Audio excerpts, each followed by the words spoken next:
Hi, this is Privateer Station, and today we're bringing you an interview conversation between Ilya Ponomarev and Olexiy Arestovych. Olexiy Arestovych is an advisor to the Office of the President of Ukraine, and Ilya Ponomarev, for those who do not know him, he is a Russian opposition leader. He was the member of Russian Senate back from 2006 to about 2014. In 2014, he was the only member of parliament who voted against annexation of Crimea. Promptly next year, there were charges drummed up against him, and a year later, he went into exile, and in 2016, he was impeached from his position for not performing his duties. After that, he obtained Ukrainian citizenship in 2019, and in 22, he joined Territorial Defense when the war broke out. Also, a couple days after the beginning of war, he started an opposition YouTube TV channel called February Morning. And this is where this conversation with Olexiy Arestovych took place on the 27th of August. Enjoy. Alexei, hello, how do you hear us? I hear you fine. Hi, Ilya. Thank you so much for joining us. Everybody I know is torturing you about what is happening in Ukraine, prognosis on the front, how much time is left, where it goes, and I would want to talk to you about a different subject, about what is going in Russia. I don't know what you think, but I suspect this war will finish not on the territory of Ukraine, but on the territory of Russia, and then Ukraine will be generally involved in reorganization of post-Soviet space, if she wants to live in peace and agreement with itself and neighbors. I think it is so, but our internal forces in Ukraine are turning away from that matter. One of the public consensus and political consensus here that we should not be interfering with what's happening in Russia. We should build a big wall and hide behind it, like a little boy who hides under the blanket from a scary monster.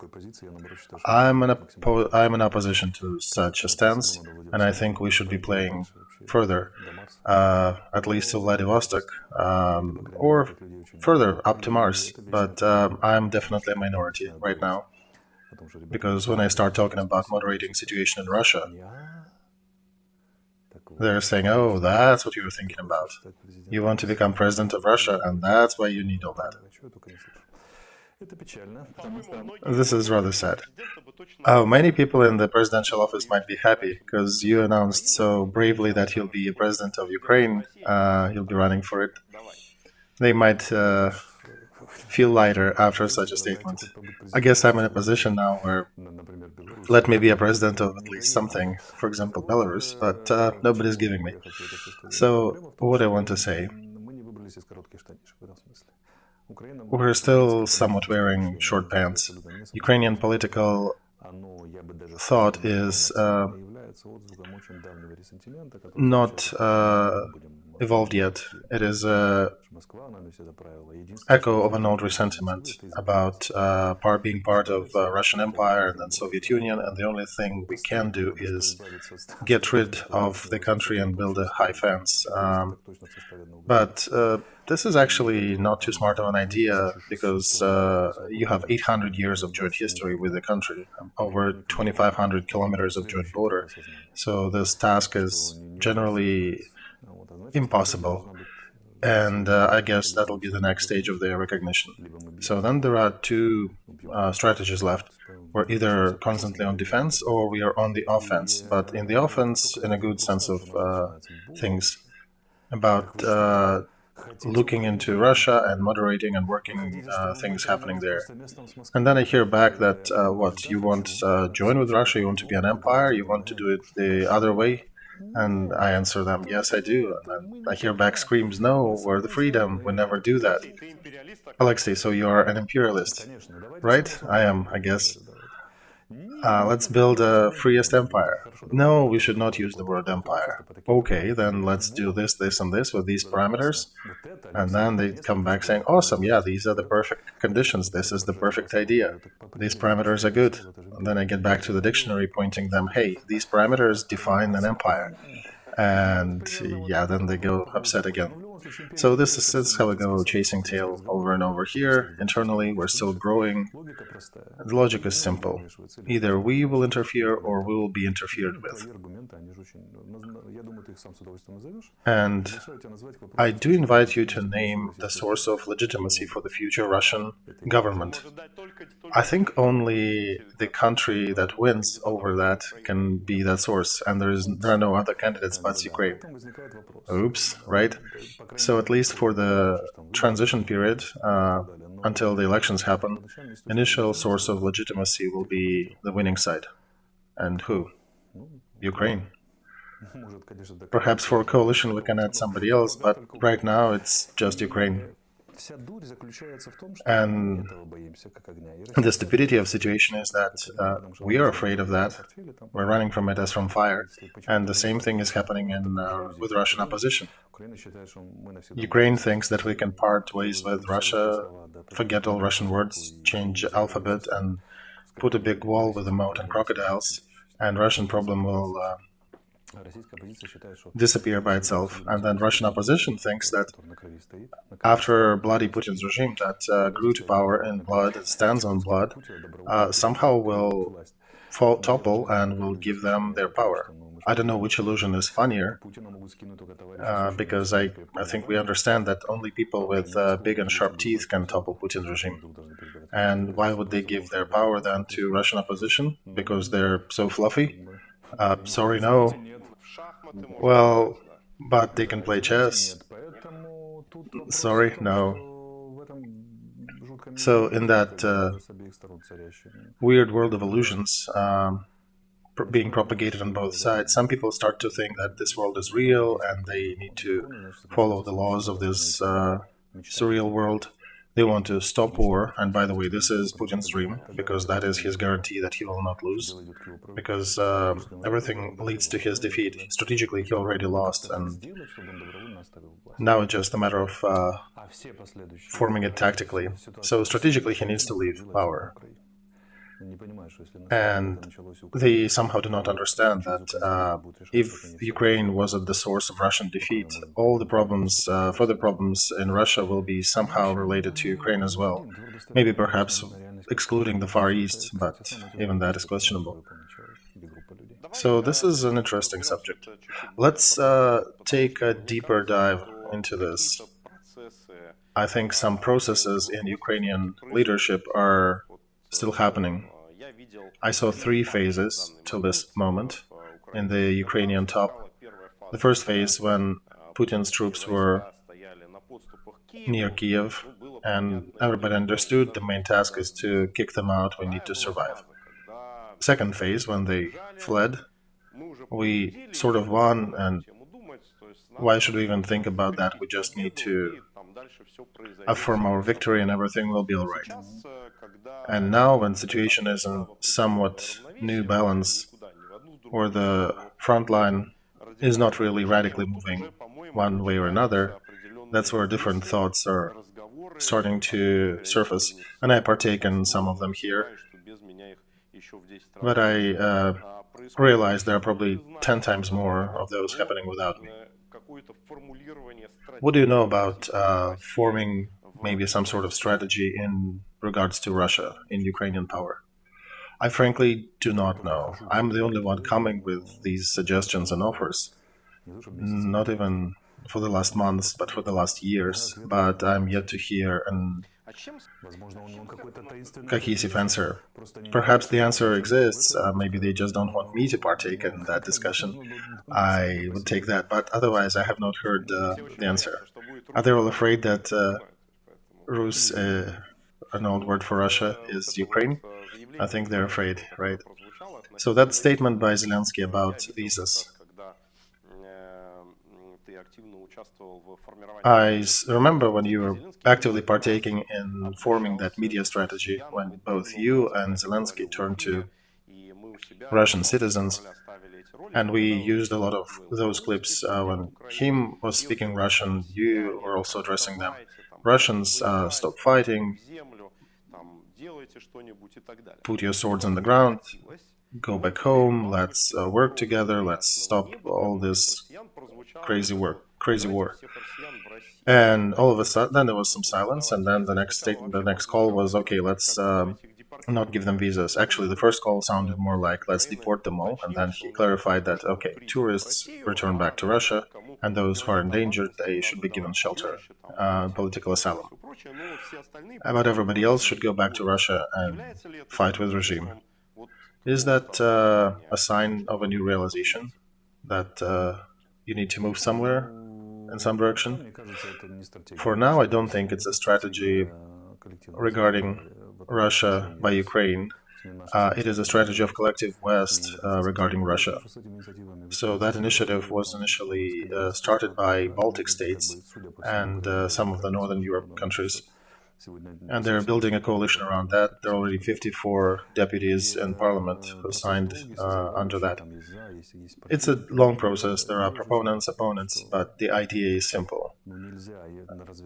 One cannot live as nothing happened after starting a big continental war. And also there is a strategy of action behind that. And maybe this is the sign that President was elaborating about. You know, because with the war that doesn't change anything for Russians, for their life daily, despite the fact that they dumped thousands of missiles on their neighbor, that war can continue for a long time. So Putin's regime needs to topple, but it needs to topple from within. And that is basically one of the major battlefronts inside Russia. So everybody go back to the battlefield. And that's what the trap that opposition got themselves into. At first they thought they want to be sent, they're asked to be sent back, and later it was clear that one needs to take a position, one needs to grow, even the opposition needs to take a firm stance. Is it fighting? Is it doing nothing, but cognizantly? And there are different actions that could be taken, information, economic, and other means to struggle. So that statement probably made Russian opposition and Russian citizens to start thinking about the question. Not even find an answer, but start thinking about it. Do they want to act in that situation, or do they just want to have an opinion that they're against Putin? Or is it a war with taking actual steps and not just thinking thoughts? So I think that's where we are. I thought there were two sequential strikes. First, that question with visas for Russians, and then attack on Dugin. Visa question started pushing the balance, and people started dividing on one side or another. And now we have somewhat formed a radical wing of Russian opposition and somewhat moderate. Radical, the ones that want to act, and moderate, the ones that want to wait. Isn't it the moment of truth, in a way? Moderates actually want to have peace, and that's basically Putin's narrative. One needs to separate. I do not put all responsibility for some guy from Tomsk to go out, take it out to the streets and fight with Putin's Russian Guard with their armored vehicles. That's a little too much of an ask. But you should not sit on a sofa either. And the question is posed which side you're on. There is collective West, there is Putin who declared war to collective West, and who is, as he says, and he is waging this war on the territory of Ukraine. Where are you? And the moment where you define where you are, the next question is, what are you doing where you are? Legion of Russia are fighting here on the front. And you, Russian Legion, they're actually risking way more than anybody else. And you as an opposition doing anything? You're waiting for the power to drop and then you pick it up, but nobody will give it to you like that. The ones who take it will take power. Tell me more about that Legion. At the beginning of war, it looked like a mythic initiative, and there were suspicions that it's just something concocted in the office of the president as a PR stunt. But right now there are different messages that there are about 2 battalions already. Can you share some information, shed some light, how real it is, how many people are fighting there? First legionnaires, 5 people who surrendered here in Ukraine became the first legionnaires. After observing what happened in Bucha, they picked our side and decided to take arms against the aggressor. Was it a volunteer decision, or was it like Vlasov army? You either join that or we shoot you? Well, first of all, we don't shoot prisoners. Second, how can you force a person to fight in the 21st century? At least on our side. It's unreal. And there were also a lot of procedures, a lot of questions. Our side was concerned, we're contemplating, can we even give them weapons? They were shooting at us, and now we're making troops out of them in our lines. What if they turn? Then what else happened is that Russian descendants who came here from foreign countries, they said, let us handle that, we'll figure it out. And the first 12 members of the Legion, there were 5 of those who surrendered, and then the rest were ethnic Russians who left years ago to the Western countries, citizens of Canada, States, and such. And they were taken here as foreign citizens. So it's a complex procedure. They had to take polygraph test at least twice, go through a specific training that pushes a lot of buttons and reveals a lot of things in people. And after they passed it, it turned out that they're actually fighting. They're asking to be sent to very difficult parts of the front. No buts and ifs. They're fighting like lions there. They have their own media presence. They have YouTube and Telegram channels. I remember when in Russia there started all the signs of Legion of Russia popping up. Then we got hundreds of volunteers trying to join. And that's when the idea came around and said, well, we need to shape up this movement, because if you cannot moderate it, you probably need to lead it. So let's seriously work with it. Right now, I wouldn't say there are 2 battalions, but it's over 1. But we have candidates enough for brigade, probably 2,000 to 3,000. And they're getting here from all over Russia. They're crossing border illegally in different ways. They enter Ukraine from other countries. And there are several hundreds of them already. And fighting. And 2,000 to 3,000 are going through the review procedure. There is a somewhat legal issue we're also resolving, because our law does not easily allow us to take fighters from the side of an aggressor. But we're figuring out some things. So that question of status, this is one of the important ones I wanted to ask of you. There is a lot of traffic going through me of applicants to get to this detachment, and to another one that was also created, Russian Volunteer Corps. But the problem with legalizing is difficult. And fighters of Russian Volunteer Corps that were on our stream last week, they were saying, you know, we are usually walking with a grenade on a belt because we cannot be captured. If situation is dire, we'll be taking these enemies with us. Because since we have no official status in prison, we'll be just called terrorists with all the consequences. If we are captured in Russian Federation, that's one thing. But if you are captured by those fake republics, LNR, DNR, that's a whole other thing. Everybody saw the videos with cutting off genitalia and torture and all that. So this is a matter that needs discussion, and it is happening, as we see, probably start around April, but it hasn't reached any conclusion yet. What are the perspectives?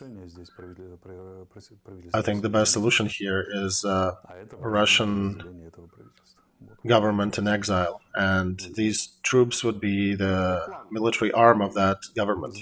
That's a beautiful plan. It sounds like a plan. Speaking of reality, I suggest we rewatch the first 5 minutes of the show again. So in our stream, Arestovych said he is ready to form Russian government in exile and maybe partake in presidential candidates there. But at least government in exile would be acknowledged by the world or half of the world, and that legitimizes the troops fighting on our side. And then they can take back and say, we're the real power that goes back to 93 and Yeltsin 96, and Yeltsin did not win the elections proper, there was falsifications back then, and we're trying to take everything back. I really appreciate you saying these words, because everything that's happening in Russia started back in 93 with shooting at the parliament and then falsified elections in 96. That's where everything grows from. So one can take, indeed, the day in 93 when Yeltsin shut up parliament, and here people can come and say, we are the Russia that took over in 91, that toppled USSR, and then everything else happening here are the people who captured power in a bloody manner, and we're here now to clean up this mess, retake Russia, and by the way, these are our military guys fighting on the front. It is very nice to talk to a person who has a similar opinion as I do. So, in this regard, another difficult question for you.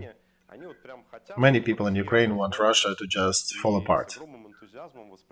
And very enthusiastically, they take a forum of Free Peoples of Russia. It happened twice.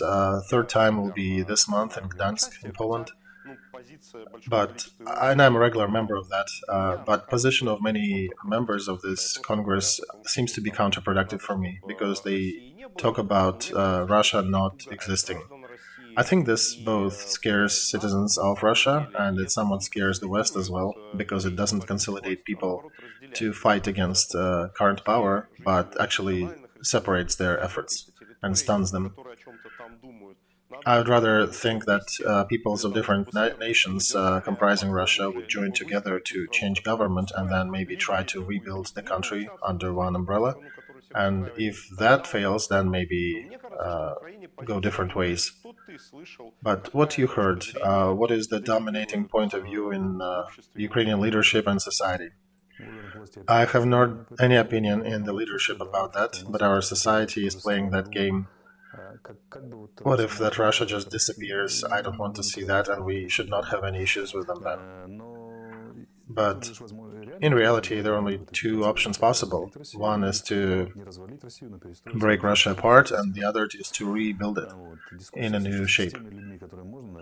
Discussion is going on. There are some people who are actually trying to maintain that discussion, but it looks something like that. If there is a formal reason by Aristotle, there is a risk that this shape will continue reproducing itself. So the risk is that liberal Russia might win and then will convert itself again into an empire. And some people are also saying that liberal empires are even more effective than authoritarian empires, and it will be even worse for Ukraine. I actually think that it'll be Empire Russia that will topple Putin, but after that maybe they'll turn liberal. And I think this is a more possible scenario. I just don't believe how any liberal Russia may take over Putin. So I think the other scenario may actually work. Some Girkin, Strelkov may do that. Oh, you mean the right junta? Yeah, they might do that. But here I am asking question. So these people who are dreaming for Russia to fall apart, what practical steps have you taken or going to take? Well, we are watching the Congress of Free Peoples of Russia with attention. Okay, what else? Well, we're hoping. Okay, how long are you planning to hope? Let me quote you Russian military commander Suvorov. Always hit, never defend. Always attack, never defend. So this is an interesting dynamic there. What I want to say is that ideal solution would be to try to keep Russia in a status that it exists, but try to change its character and essence, because the main victim of Putin's regime is Russian citizens as peoples of Russia.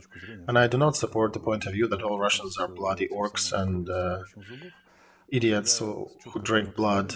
The problem is that Putin's regime supports people like that, brings them to power, gives them rank, and Russian peoples are the first victims of that. And Putin's regime was playing to not let Russian peoples become a European. Because when Russian is a European, he's actually a beautiful person. Not much different from any of the best examples of European culture. We take Russian literature, Russian music, Russian science. Well, we've seen how orcish were Germans during the Second World War, right? So if you take people or peoples and continuously corrupt them and make your bet on horror and orcs, then you can break a lot of peoples. I have a question then. Who is Chingis Abdullayev? Is he an orc with a bloody face, or that cursed Russian? Or he's a laureate, a great writer, maybe a good writer, a world-known writer. So that's an interesting discussion. Ukrainian propaganda, it's societal propaganda. We don't have government propagandists, but societal one is rather primitive. It's not simple, it's just primitive. It's the way it's designed. I don't even think it's propaganda, it's just a public opinion based on common sentiment. Yeah, it is very similar. It's somewhat shaped, and there are different political parties throwing in, political forces throwing in different statements and different subjects to talk about into that media field. But if we're talking about that matter, I'd say that Russia needs to give needs a chance to be given. Russian peoples need another chance to figure that out. Because Russia, in a Jungian thought, is a shadow of the West. And we're at the stage of development when I think the shadow can come into light and can become part of our strength. And not in terms of turning Russia into part of NATO or joining anything in EU, but at least realizing that they are part of Europe. Because Moscow, by the way, was pushed to become a government in a way it became by Italian merchants. They are starting to talk to Ivan's ear and basically telling him, hey, that's how you can do things. So Moscow was a Western project from the beginning. And even if you take, for example, my favorite subject of sci-fi, Russian sci-fi writers, they are completely in tune with the Western sci-fi, Western philosophy. So I suspect we do need to give them an opportunity to realize that different essence. But at first, a sort of de-Putinization needs to happen. If we take Putin not as a physical person, but as a symbol of government in Russia right now, and that happens. Sometimes governments do make their bet on the black, not on the white, and here they did made their bet on the black under Putin. Problem is that if you keep putting peoples into black and dipping them into that bucket with black color, and then they just continue being that black. So we do want to wash them off a little bit and give them a chance. And in reality, the fact that some policemen deep in Russia will realize the corruption of this regime and will start struggling with it, it's a very weak reality, so I'm thinking that he needs some external help. It reminds of Strugatsky's books. Do we turn these transmitters off, or do we now switch them from all the horrors and pushing people into the ugly side of things to try to push them to the good side? That story with towers, with transmitters, I was wondering, remember there was a movie by Fyodor Bondarchuk, Inhabited Island. It was like a Russian blockbuster in 2 parts, was filmed for government money. Russian Ministry for Movies was supporting that. But it was sort of a parody to Putin's regime, and it was also running during the protests in 2012, 2013. I was surprised. Oh yeah, I actually thought Bondarchuk will be executed after that. Somehow they let it happen. And then I understood what happened really. Surkov, the media boss at those times, was identifying himself as the stranger whom Bondarchuk played. I think Stranger was played by Serebryakov. No. Serebryakov played Maxim Kamerer, but the stranger who was the agent who was at the top, he was played by Bondarchuk. Okay.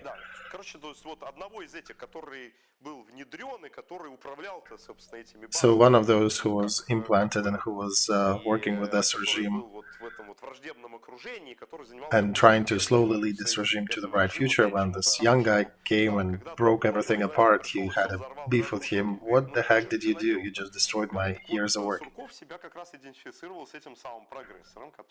So I think Surkov identified himself with the guy who was doing it gradually. That's why this movie happened.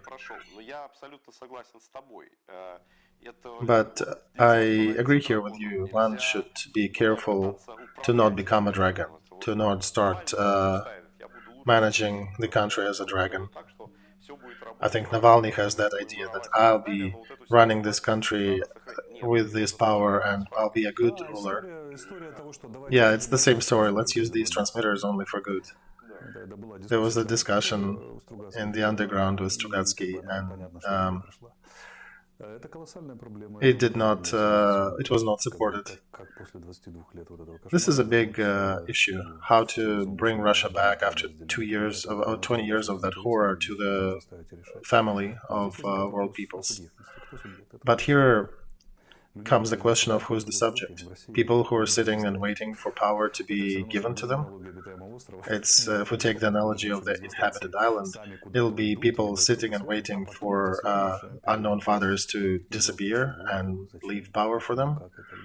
So of course one needs a central command for the underground resistance. Then this subject may get additional support from NATO, from Ukraine, from the West, but there needs to be a strong program behind it. The way in 1,000 miles begins with the first step. Somebody needs to pick up that banner. Somebody needs to pick it up and say, we are the ones changing Russia. We already have banner. We already have military force fighting for it. Where's the command? So where do you think it should be located? I think in Kyiv. Where else can they be now? See, our colleagues in opposition are afraid to even come here. They think it's dangerous. Oh yeah, I read their wording about it. They said they're afraid to be killed. Well, you know, if you're afraid to be killed, then you'll never be a leader of a country, especially a country like Russia. They're still somewhat in the media field, right? But they're just not too active. Remember when I was in power in Russia, in Congress, we were talking about that the Russian left is being cursed by the image of Communist Party. And now the current opposition is Navalny is in prison, and Kasparov is doing the Congress of Free Peoples of Russia, is doing basically playing chess. And that is all the political process. I actually relate to Gary pretty well, and we recorded an interview together, but I cannot share his political stance, although I do value him as a great chess player. Yeah, my relations with him are good as well. But the problem is that if you don't play this game seriously, there's got to be one leader in the party, and that leader is me, and we are Free Russia, taking all the risk that exists and comes with it. We're starting to fight for reorganization of Russia. We want to change our country that is one of the biggest natural gas suppliers these days, yet has over half of its villages without gas. Putin made trillions of dollars in the last few years. Where did he spend them? Where's all that money? He could have connected to natural gas the whole country, every little village there, yet they didn't. So when we are bringing an idea of let's bring Russia back to the family of civilized peoples, this is a macro-historic perspective. And you need people who think in the same manner, who have long will. And long will is expressed in action and not in just talks. Situation is funny. There is even a military troop fighting, there is a flag, there are groups of Free Russia in Russia, but there is no leadership. And people starting to look around to see who is the leader, who will offer the program. They have not read Lenin, Ilya. This is one of the problems. You can treat Lenin as son of a bitch he was, but he understood real well how to capture power. That he did. So we had Andrei Larionov in our stream, and he pushed an idea that Ukraine and Russia are fighting different wars. For Ukraine, this is a great patriotic war, Second World War. It's very simple. Here's an occupant who came and captured part of territory. Yes, let's recite a famous World War II song in the Soviet Union. And for Russians, they do not fight that war. From their point of view, they probably have more of a religious war. There are heretics living there. They're generally like us, but they are heretics. And this is the worst, because you need to kill them all in order to save the souls of their killed children. To at least have the children of those heretics come back to the Church of Russia. Because Russia never went through Reformation. And that what we're talking about now, that leader we need is a sort of a Martin Luther figure. I have an idea that Bolshevism was one of the orthodox versions of Calvinism, in a way. It's very nice to talk to you. I appreciate your ideas. So, what I wanted to say about this war is definitely a religious, has a religious character from Russia. Nobody wants to accept that. Everybody shyly look away. They talk about some economy, some politics, about empire character, as if these words explain something. So when they're talking about eternal empire character of Russia, tell me, what is behind that? They want to recover the empire. They are not an empire. Or now or what? They want to bring it back to bigger borders. Okay, where are the borders? Okay, imagine you got it to the borders. What next? And then, even if they say why, people questions, what for? They kind of lack answers to that. But if you pose it as a religious question, then it does shed the right light. Heretics need to be destroyed, children need to be brought back to the church, Pope, in this case, Russian Patriarch needs to bless everything. And Putin, when he made his speech a day before the start of war in Ukraine, there was almost nothing about politics and economy. But there was a meta-historic framework, which always has a religious connotation, even when the word God is not pronounced. The whole portion, when you push it to a metaphysical, it is a religious position. So they're fighting with us, and until they realize that this is a religious war, there'll be a little evolution of that. So imagine that there's a new government formed who says, we are the new power, we are doing this, and we're leading Russia to the new future. What war will they fight? So the question is, what for are they fighting, right?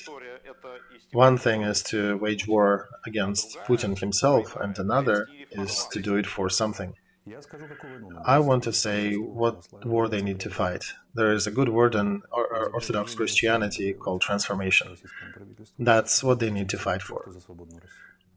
They need to fight for transformation of Russia. They need to break the existing trend in history that Russia is the country of slaves. Russians are never capable of being free. And Russian genetics always turns people into some dark toads and wicked creatures and maniacs. I think this is wrong. I think the real Russia has a lot of light behind it. And that light is actually confined, chained, and almost extinguished by fellows like Putin. Collective Russian soul is imprisoned by that monster. So we need to fight for the death of that monster and toppling of all these dark towers. Then the real Russia may come out, which is not worse than any other European nation. Let me bring you back from these heights down to earth, though. To win this ideological war, one needs to have media resources. One needs to have press, Pravda, radio, everything that could bring that light, and ideologists who will help to promote and discuss these ideas. And unfortunately, right now, we don't have many people like that in Ukraine. And those that do, it's you, and maybe I can count on the fingers of my one hand those people who actually really think about that, who think about Russia not as orcs, but as Sachki, as you discussed. And unfortunately, there was no tribune for them to address people from. We were building this show February morning as such a tribune, but this is very little.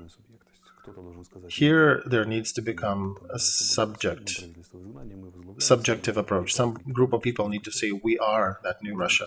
Because right now, these discussions, they're all kind of hanging in the air.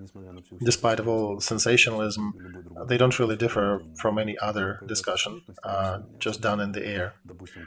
So whenever that subject appears, whenever that government in exile appears, then let's say February Morning Channel becomes their official media, then there more money, more support coming. They get print, press, radio, and all. It's difficult for me to take that position personally because although it would be funny, advisor of a presidential office to Ukraine is a member of the Russian parliament, Russian government in exile. I can even play that game, but I think people defining political course in Ukraine need to be comfortable with that thought before I can officially take that position. But for sure, I'll be glad to partake in such a channel. I'll say again that if you promise them that in exchange you will not run for presidents of Ukraine, they might support you. Right, so just offer them that I'll run for presidents of Russia. That's a good story.